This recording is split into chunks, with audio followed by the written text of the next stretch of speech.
Welcome to Nourishing the Mother, an inspired conversation space between Bridget Wood and Julie Tenner on the journey of motherhood through the common thread of parenting, relationship, and sexuality as a path to consciousness. We keep our conversations honest, our experiences real, and our philosophies exploratory. We believe that in order to raise incredible humans, we first have to raise ourselves. We know that in order to rock the family, you've got to nourish the mother. If you are here, you care about paving a path of conscious and intentional motherhood, connected with yourself and your gifts, and also illuminating your children in theirs so we may raise more whole humans who can impact this world in a more humane way. If you desire to integrate your learnings practically and supportively, head on over to bridgetwood.life or julietenner.love to go deeper. And for all live-streamed pre-release podcasts and all our free content, head over to our free Facebook group, Nourishing the Mother with Bridget Wood and Julie Tenner. We are Julie Tenner and Bridget Wood, and we are so grateful you're here. Hello and welcome to Nourishing the Mother. I'm Bridget Wood. And I'm Julie Tenner. And today's podcast is, what does a nourishing Christmas look like for you? So what we want to do is just dig around a little bit about, as we're staring down the barrel of a December descent towards the big Christmas day, if that's your spiritual practice, what that can look like and what might get in the way of that, and being navigated by chaos and all of the things about how we can anchor ourselves so that we can hold our children and create the type of ritual and experience that we want to have, and also make sure we arrive at Christmas Day actually present and able to be in the experience with our children.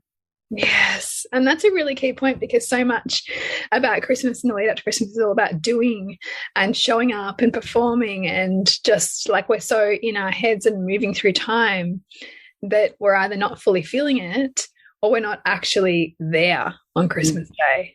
Totally. Right. So like starting now and getting conscious and intentional about what that period leading up to Christmas and Christmas Day can look like for you from a nourishing point of view is really what we want to do here. Yeah, definitely. So maybe where it's good for us to start, Bridget, is that we're in Melbourne. So we've come out of a second long lockdown, and we find ourselves in this very fast, the world has opened up to us again. So we've gone like 0 to hero, and every single person that I speak to is actually really struggling in this phase of reopening. So despite the fact that we are on a fast train to Christmas and the chaos and the things we would normally have got done, you know, there's more chaos and we haven't got any of those things done. Is just really making space for the fact that some years you are all over Christmas and you've pre-organized all of the things and everything is perfect. And then there's other years where life has different ideas and we have to learn how to navigate those winds and oceans and still find ourselves in that experience.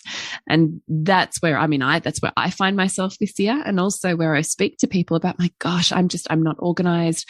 I'm not ready. Can everything please just stop? This is so fast, you know, and because it's like, I keep going, how is it nearly December? How am I thinking about going and buying a Christmas tree? Like, it's just like, what happened? And it's because we just are not, like, I feel like the collective psyche is not ready yet. Like, we're still trying to adjust.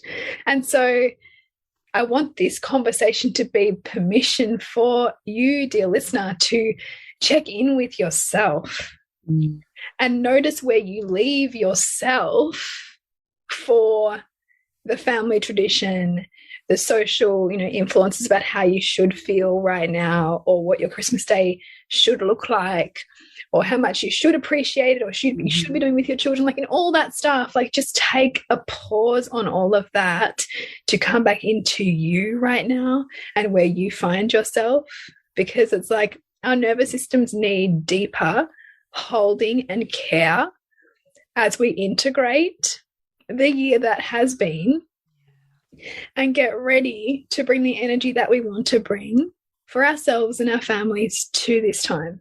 Yeah. I just love that you said we need to increase holding and care. Yeah. Amen to that. It's the first thing I'm saying to clients at the moment, because people are coming to me with stuff with their kids and I'm like, how are you? Because if your nervous system is pinging, then that's what your kids are plugging into. So what can we do for you? Yeah, 100%, right? Just really coming back to stripping it back to the basics of, it's not what it looks like, it's what it feels like. And that for most of us, if we're the center pillar of our family, what it feels like is essentially the beacon of experience. Yeah.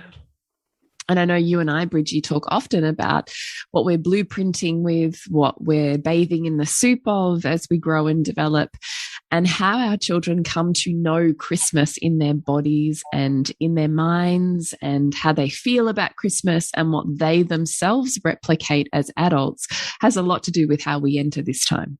Yeah. Yeah. And we have this on a felt body sense too, I think, from our own lived experience, which we might actually lean into now. Is I said to Julie, let's explore, like, for us, and I hope that you can too, listener, is to look at in your own childhood, like, what would be your best Christmas? Like, if you can take yourself back to a time in your early childhood or, you know, even teens, what Christmas was the one that you just hold on to in your heart, or that lights you up, or that just feels like like the way that you think Christmas should feel?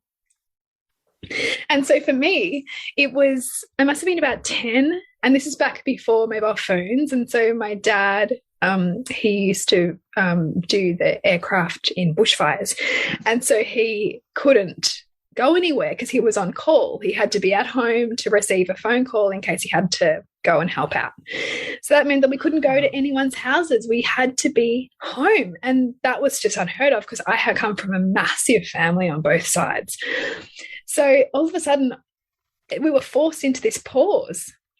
And it was delicious, because what it was a Christmas yes day. So my parents said, okay, we're going to be home. So what food do you want? You can choose anything. Like, what snacks do you want? What do you want to do? And I can still remember that my brother and I chose, because we had no sweet food in our house ever. My brother and I had just heard about this new Cadbury Top Deck that had just come out, and we wanted Cadbury Top Deck. And I can still remember it being in a bowl on the dining table, and us just feeling like, you know, all of our Christmases had come at once, because we were eating this Cadbury Top Deck, and we had sausage rolls, and it was just really nice. And I think it was also made so beautiful, now I understand this, because my mum wasn't stressed. Like, she was there, present. She wasn't trying to rush us somewhere, or, you know, make us like dress right or look right or behave right within the family dynamics. You know, she wasn't stressed and tired because she's been spending so long preparing. It was just simple. We went to the beach after that, and it was just, I think it's just the simplicity of it I just really loved, and the fact that we as children had so much choice, like more choice than I remember having around Christmas. So that's like my best memory of Christmas. I just feel like I felt that as you were talking about it. But I just wanted to know, for your mum, who is so family centric and has such a large family who have a value on catching up at Christmas, how was she able to be present? Like, how did she wrestle with the fact that she's, in inverted commas, missing out? She's not with her family. She's isolated because of your dad. Like, how did she do that? Well, I know now she says that she loved that because there wasn't so much expectation, and we could just we had permission. I think she kind of liked it that it gave her permission, because she couldn't go anywhere. We couldn't, like, the choice was beyond us. So for her, I think it was for a break. I think she was ready for a break, and I think it was the permission that she needed but couldn't give herself. I don't know that she would have just opted out. So instead, we have this scenario where we can't be a part of it. So I think actually she loved it. And she often says, you know, I just love to go away for Christmas, even now, because of the pressure still, right? Like, just the demands that we internalize that about, you know, who we need to invite, or all the kinds of food we need to prepare and all of that. Yeah. So I think because she rested so well into that day, it must have just been really safe and like nourishing for us. Just felt really spacious. Wow, that's amazing. Yeah, I'll have to talk to her again about it. But yeah, that's just sticks out the most in my memory. I mean, of course, I had beautiful Christmases, going places and doing things, and I also really loved going out like to local pub on Christmas Eve. I think that might have been that same year, and just a really pared back Christmas as opposed to like all the people, all the places, all the elevations. Yes. Yeah.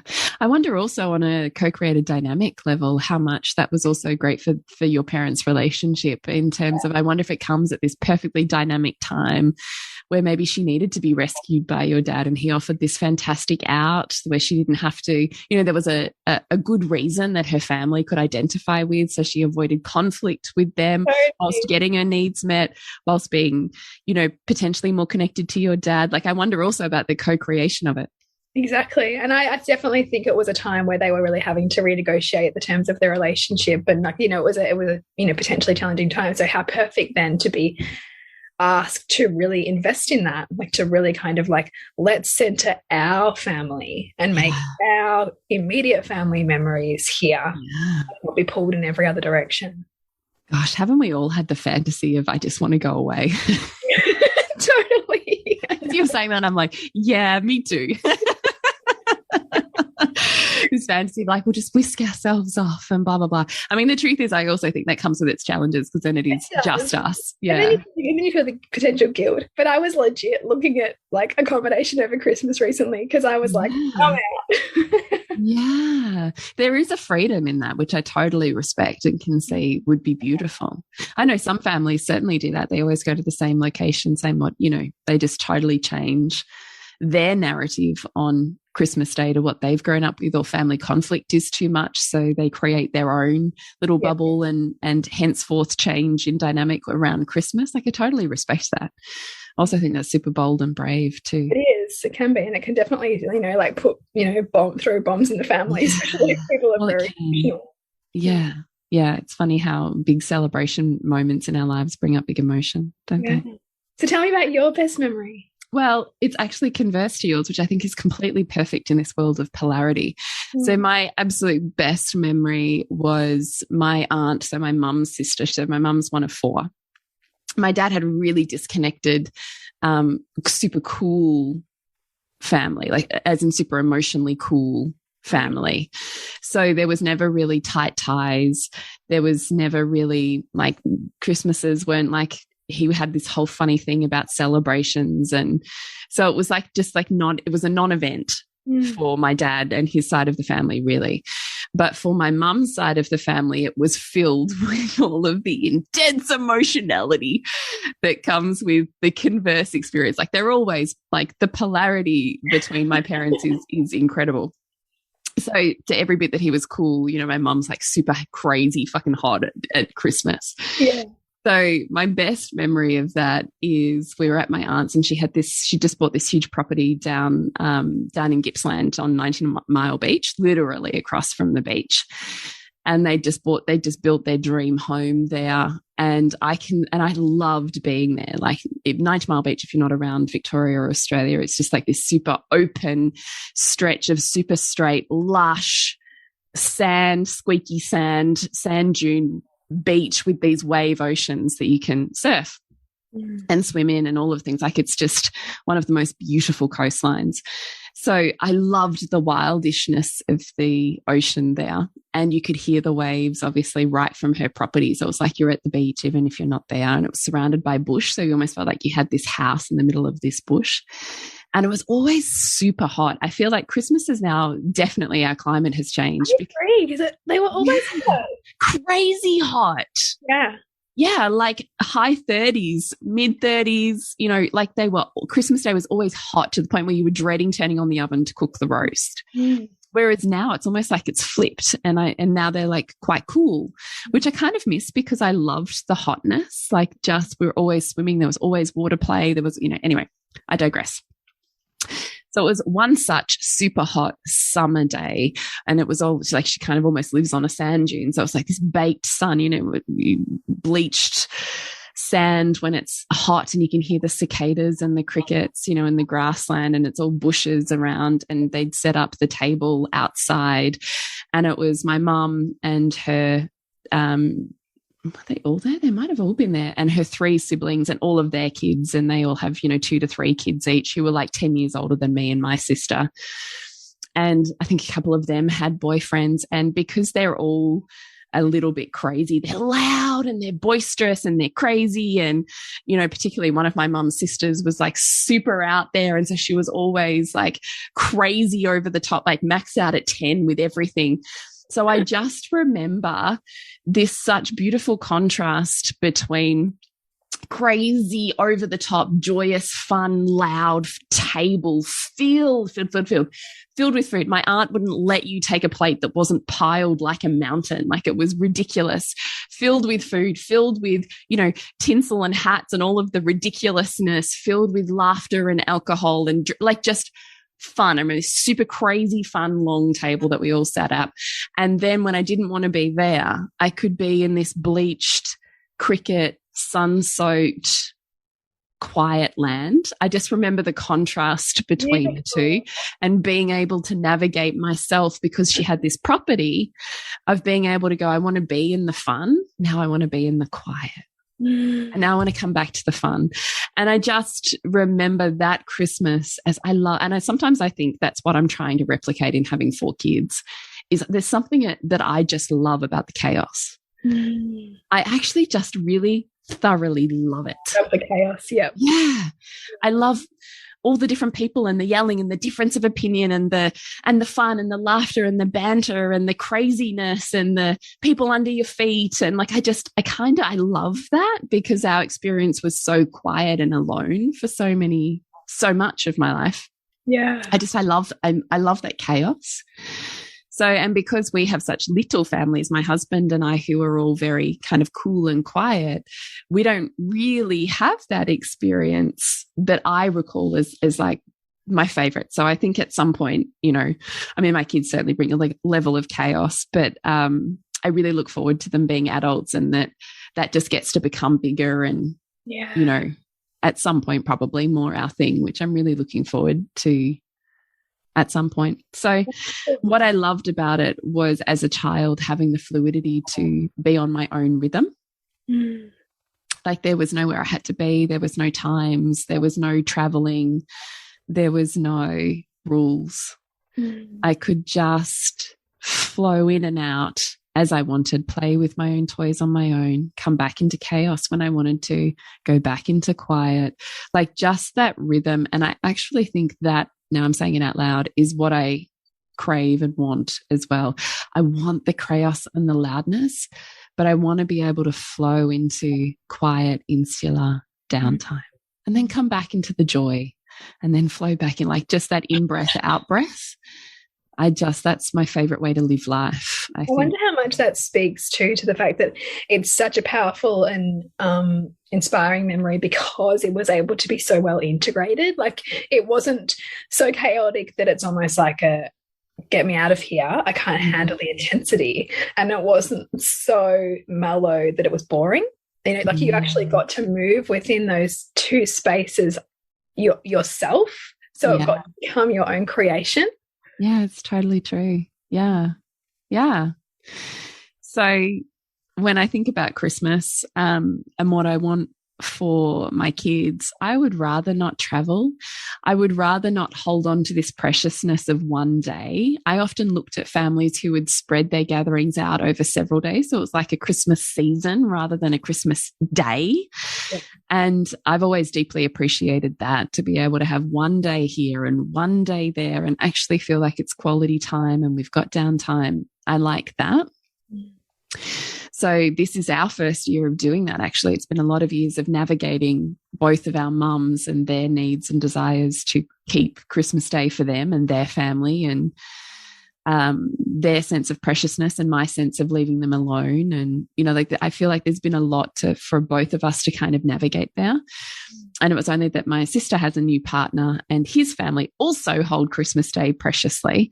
And so now there's like more people to navigate and direct. And because of that, we've split it up. So we're now going to do Christmas Eve with my family.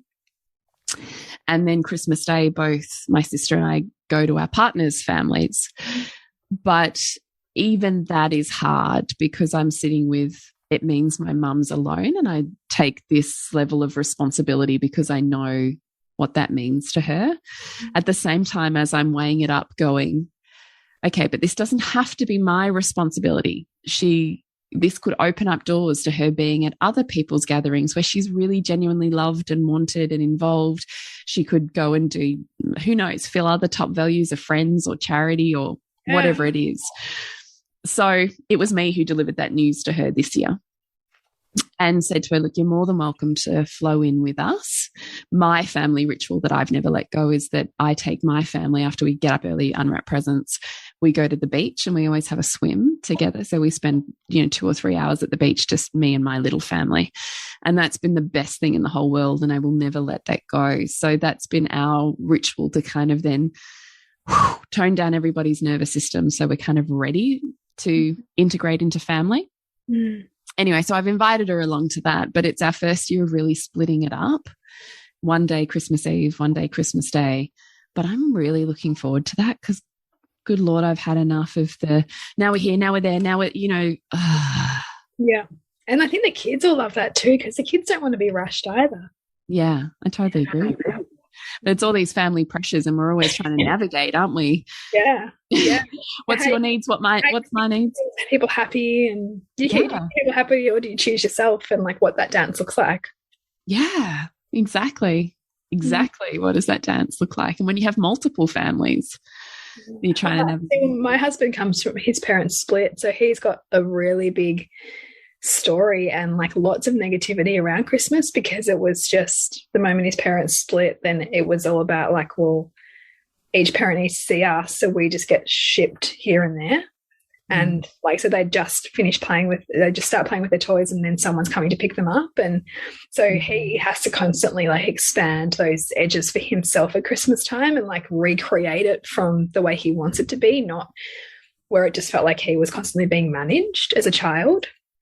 Yeah, gosh, that's hard, isn't it? So what do you do then? So you've essentially got 2 families on his side and then your family. So it's like 3 families that you're trying to navigate. Yeah, we do a big family thing with my mum's side because my mum's one of 12. So we do a big thing the week before with that whole big side. And then we do Christmas Day with my parents. And in the past, we've invited my husband's mum and stepdad to that, and they've come some years and some years not. And then we do his dad usually on Boxing Day, and we'll see his mum around Christmas, either on Christmas Day at my parents' or we'll see them sometime around because they live in the country. And that tends to work really well. I mean, his dad gets pretty annoyed that we don't prioritize his place all the time for Christmas Day. But I think ultimately it's just a time of year where you've got to continually come back to your own family. And like, his dad's 2 hours away nearly. And so, I've always made the point when I've had little babies, I don't want to put them in the car for that long on Christmas Day. So we've kind of avoided the travel largely, and tend to do that on the days around it, which feels more possible in my body and like in my kind of brain. But yeah, I mean, we try to be pretty fluid. Like we've also got my dad's dad, like we've got a big thing that happens there on Boxing Day, so it's just kind of like, where do we want to be this year? Wow, it's such a lot, isn't it? There's a lot. Like usually there's kind of 3 days in a row. It's Christmas Day, Boxing Day, the day after often, but we just kind of sense the family, where's the family thermostat at in like for more, and kind of go from there. Yeah, how interesting. Just a brief pause of this week's podcast to let you know that if you would love to connect more deeply with me and conscious parenting, then please jump into Reimagining Motherhood community. You can find out more about that at bridgetwood.life. And if you'd love to dive a little bit deeper with me, Honey Club is your place for femme relationship and embodiment practice. And you can find out more at julietenner.love. So where do you find yourself at the moment in terms of honouring the seasons of your energy and the way that Christmas might change or evolve? Where are you finding yourself at the moment? I mean, I definitely feel like I have capacity for less this year, like than prior years when you and I have like hit the ground running with like the kids kind of advent and we had every day planned. And like, now I'm just going to be scrambling to get like an advent calendar in time, like the one that my kids want. And So I feel a bit behind the 8 ball there, but I'm really committed to choosing less, but going deeper. Mm. So like doing less things, but making them more meaningful as opposed to like ticking things off and just kind of skirting the surface. Yeah. So I feel like that's my intention, and that my work is more, I think, around like my acceptance of difference and my centering connection. And when I'm noticing if I'm getting stressed, how to kind of come back into what I want for my children, like what I want them to feel, and how do I want to feel in this time as well. Because I want to be able to feel the wonder and the enchantment of it. And I don't think as mothers we can do that if we're moving too fast. Yeah. So for me, it's like, where can I pull back? Where do I want to? And what's going to feel really good for me and for everyone here? Yeah. Gosh, totally. So what is the intention that you're carrying forwards for Christmas? You know, I actually wrote this down. Let me see if I've got it. Where did I put it? I really want to connect to fun, right? And creativity. And I really want to be heart-centered. And so at this Christmas, it's going to, you know, sometimes it takes work, particularly at COVID Christmas where there's like potentially more conflict. It can take work to get to that place. And so I'm allowing myself the space to do the processing that I need to do to come back to there. Because I'm not having fun or being creative if I'm not really in my heart. So those things to me feel really intertwined. And if I want my children, because I really, really love my children to feel like really secure and like loved unconditionally at this time, which means I've got to work on like internalized Christmas Scrooge stuff or triggers. And then I want them to feel really enchanted. So again, that comes back to me and my heart being heart-centered so that I can create enchantment. Because we're not really looking for enchantment if we're not really feeling, right? Yeah. Going through the motions. Yeah. So part of that looks like, you know, instead of getting a Christmas tree from where we would usually get one, which is fine and the kids love it, now I'm like, how can I make this even more meaningful? And so there's a place near us that also has like a dinosaur exhibit, and you can go digging for fossils, and like they kind of like do this nice hybrid of Christmas tree / dinosaur stuff, which my kids are all really super into. So then it can become this, you know, kicking off of this season in a way that's really aligned and feels fun for them, and that we can plug into and it be an experience together. And then really seek to kind of carry that energy more through to Christmas Day. So just picking little things, like not the big cram everything in, just a few things. Like I've, you know, ordered some like wooden decorations that we're going to decorate and paint and like hand to people in the community and things like that. And so just like slowing it down and making it meaningful is kind of what I'm wanting to do, so that I can be there with them in it and create fun, you know? Ah, so beautiful. Yeah. So beautiful.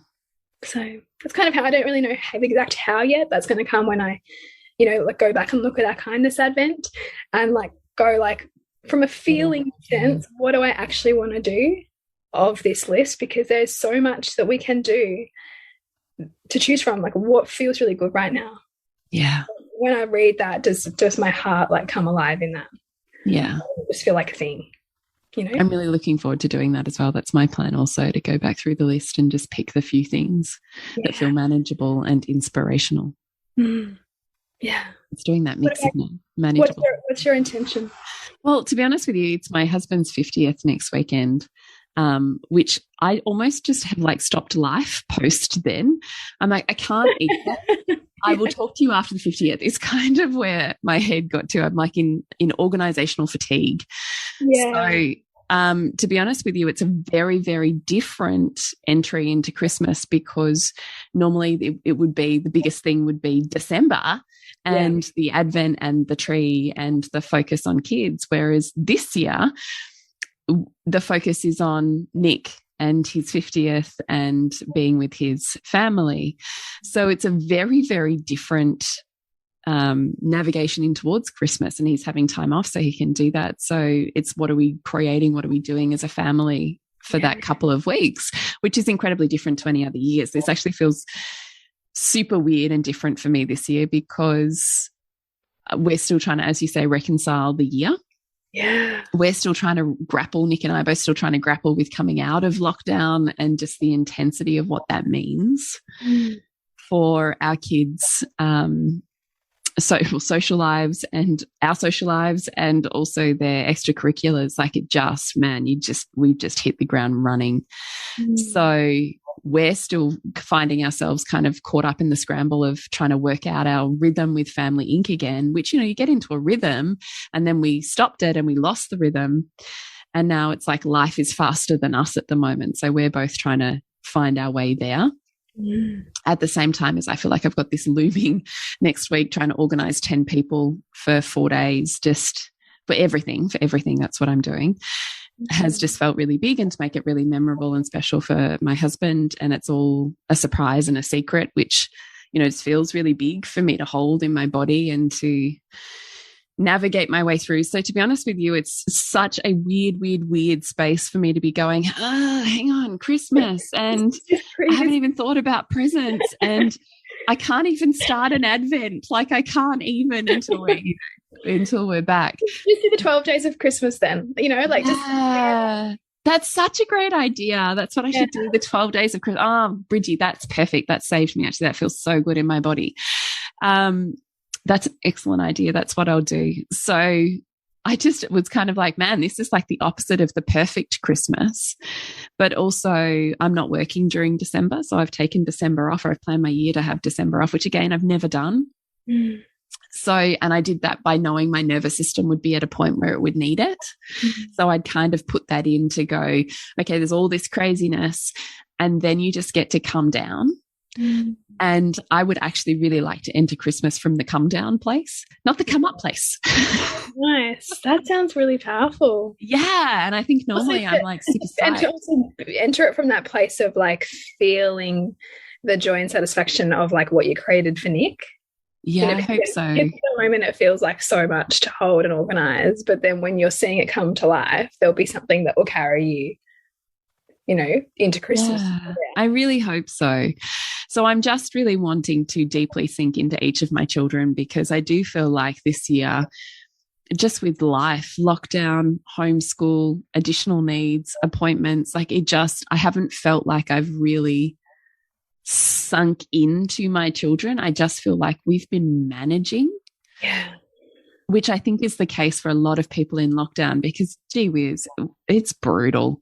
And then coming out of lockdown is brutal, and there's all this social anxiety, and I've just found this year really intense. So I kind of feel like my ride into Christmas, I just really want to have that thumbprint, but when you feel like you've got the pulse on your child. Yeah. See, that feeling? Yeah, you can actually feel them, like, again, like, that's where you're at, and that's who you are. And we're back in like this nice sync again. Yeah, that's actually my intention. Thank you for putting words to it. Perhaps in sync is the right word, or the pulse.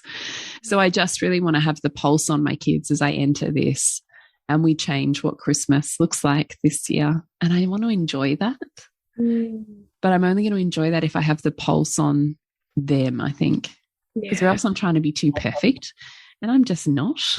And the more I try to be perfect, the harder my life gets. Also, too perfect can often be kind of disconnected, because if you're so attached to the perfect, you're not actually in the experience or in feeling the other person's receptivity of the experience, because, like, you're so oriented towards the perfection. Yeah, totally. Yeah, perfection is a cross we nail ourselves to, isn't it? Yeah.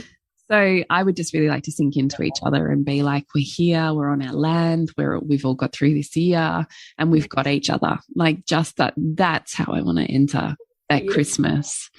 and just have it be much slower and much less perfect, like way less effort to what I would normally put into it, and really sinking back into, well, I guess it's more like your Christmas, the simplicity of just feeling it.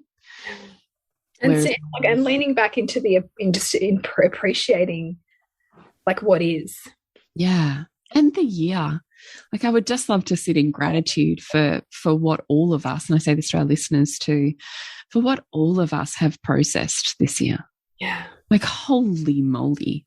Everyone I speak to, regardless of where you stand on any viewpoint, everybody has had a super tough year. That's true. There's no one who kind of gets out of like this unscathed. Right? No. And I just think that's the one uniting humanity experience. We've all had our sludge dredged up. Yeah. We've all struggled. We've all had to balance so much. And I think there also needs to be that time where we just kind of pat ourselves on the back, or we just see ourselves in the struggle and the immensity of the year, because it has been. Yeah. And we just kind of say cheers to ourselves. Cheers for showing up and navigating it and, you know, being messy and coming out the other side. Yeah. Yeah. So what beliefs do I want my kids to hold for Christmas that they can navigate themselves between chaos and quiet? And that hopefully that's our rhythm this year. What about you? That's beautiful. What I want them to hold, I want them to, as I feel like my oldest is going to soon come out of the, he'll soon come out of the wonder of Santa and that. What I really want for them to be held in and hold is wonder and appreciation for all of the ways that people love them. Yeah. Appreciation for all of the ways people love them. And wonder, aren't intentions just some of the most nourishing things for your heart and soul? Yeah. I just love hearing them. You know, when it's really that crystal, you know it's true for someone because it, like, you feel it in your body. It just feels like nourishing chicken soup. So beautiful. Because I think too, sometimes too, we miss love.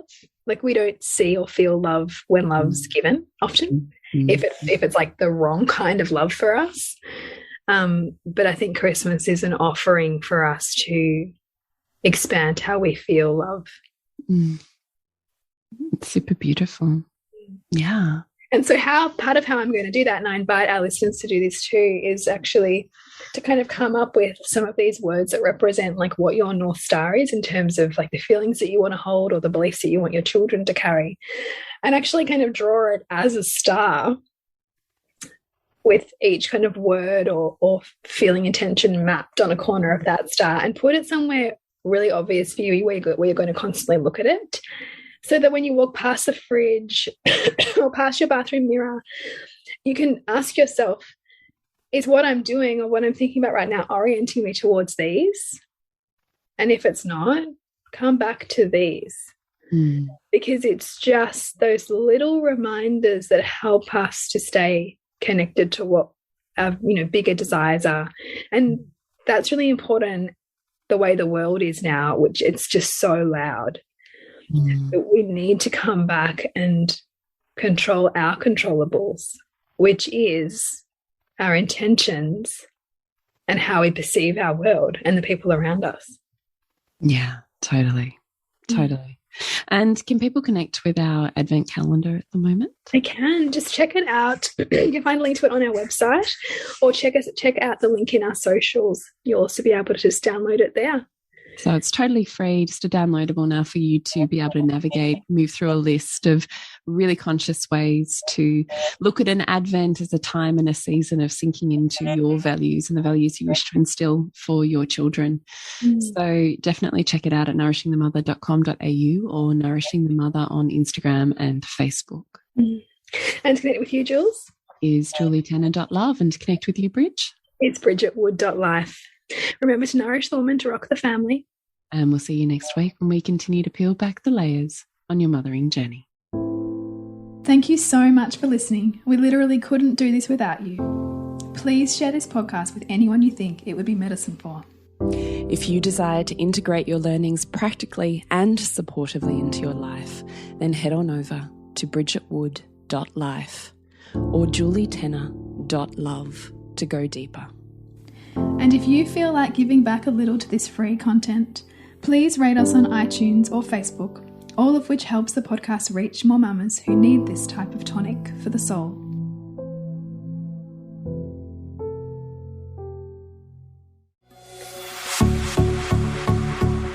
This has been a production of TheWellnessCouch.com. Check us out on Facebook and join in the conversation on Facebook.com/TheWellnessCouch. Subscribe to each show on iTunes and check us out on Twitter. The Wellness Couch, streaming wellness into your lives. Whilst the Wellness Couch presenter endeavor to provide accurate and helpful information to their listeners, these podcasts cannot take into account individual circumstances and are not intended to be a substitute for health and medical advice from a qualified health professional. You should always seek the advice of a qualified health professional before acting on any of the information provided by any of the Wellness Couch podcasts.